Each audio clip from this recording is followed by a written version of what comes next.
शुरू से ही बता रहे हैं, ठीक है। मार्कंडेय ऋषि जी थे जिन्होंने यह माता नर्मदा का परिक्रमा उठाया था। उन्होंने जल हाथ में रख करके संकल्प लिया कि हे माते, दोनों टाइम आपकी घाट की आरती करूंगा, एक टाइम भोजन करूंगा, जहां संध्या हो जाएगी मैं वहां विश्राम करूंगा। ऐसा बोल करके उन्होंने पूरा परिक्रमा किया। 3 साल 3 महीना 13 दिन लगाए उन्होंने अपने परिक्रमा में, जगह जगह उनकी तपस्थली बनी। 3 साल 3 महीना 13 दिन। तभी मार्कंडेय ऋषि जी ने ऐसा कहा कि मैं मार्कंडेय ऋषि माता नर्मदा का परिक्रमा सबसे पहले कर चुका हूँ। जब उनको सबसे पहले करने का अहंकार हुआ तो मैया का नाम है नर्मदा, नर्मदे हर। नर का मतलब होता है एक मनुष्य, मत का मतलब उसका अहंकार, और हर का मतलब हरने वाली, नर के मद को हरने वाली। मार्कंडेय ऋषि जी का अहंकार टूटा, मार्कंडेय ऋषि जी खंडित हुए।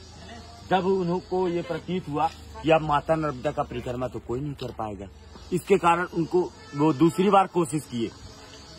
जल लिया हाथ में और बोला, हे मैया, दोनों टाइम आपके घाट की आरती करूंगा, एक टाइम भोजन करूंगा, और जो मुझसे इतनी बड़ी भूल हुई, इतनी बड़ी गलती हुई, मेरा जो अहंकार था, उसके प्रायश्चित के लिए आपके दोनों तटों में हजारों नदी नालों का संगम है, मैं किसी भी नदी नालों को नहीं छोड़ूंगा।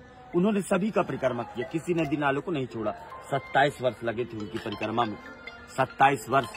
और मार्कंडेय ऋषि जी का यही कहना था कि जैसे ही हिमालय में जाते थे महिलाएं मोक्ष की प्राप्ति के लिए, ये नर्मदा परिक्रमा में ही एक मोक्ष है। 2 मिनट आ रहा हूँ बस। मोक्ष का मतलब होता है किसी जीव के जन्म और मरण के बंधन से छूट जाना, ये मोक्ष का अर्थ है। इसीलिए परिक्रमा करते हैं। बोलिए नर्मदे हर। एक मिनट सुनिएगा, ये मैया जो है अमरकंठ पे जन्म ली है, शिव के कंठ से उत्पन्न हुई थी। वो रेवा कुंड स्थान है, वहाँ से मैया गुप्त रोड यहाँ आती थी। कहाँ? माइकी बगीचा पे।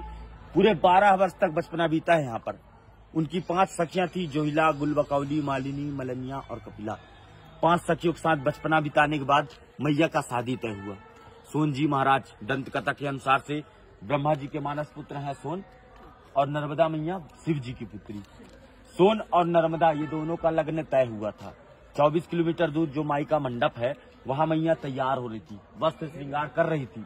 तभी मैया ने अपनी सखी जोहिला को कहा कि तुम बाहर देख कर आओ, बारात आया कि नहीं आया। तो जोहिला ने कहा, माती मेरे वस्त्र गंदे हैं, इस वस्त्र में मैं बाहर नहीं जाना चाहती। तभी मैया ने अपने वस्त्र श्रृंगार जोहिला को दे दिया था। जोहिला उस वस्त्र श्रृंगार को पहनकर बाहर चली गई।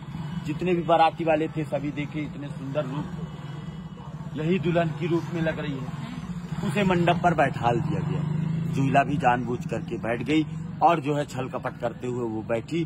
सोन जी महाराज जाने अनजाने में बैठ गए। दोनों की शादी लग्न करा दिया गया। मैया तभी से कुंवारी कन्या के नाम से मानी गई। माता जी का शादी लग्न नहीं हो सका।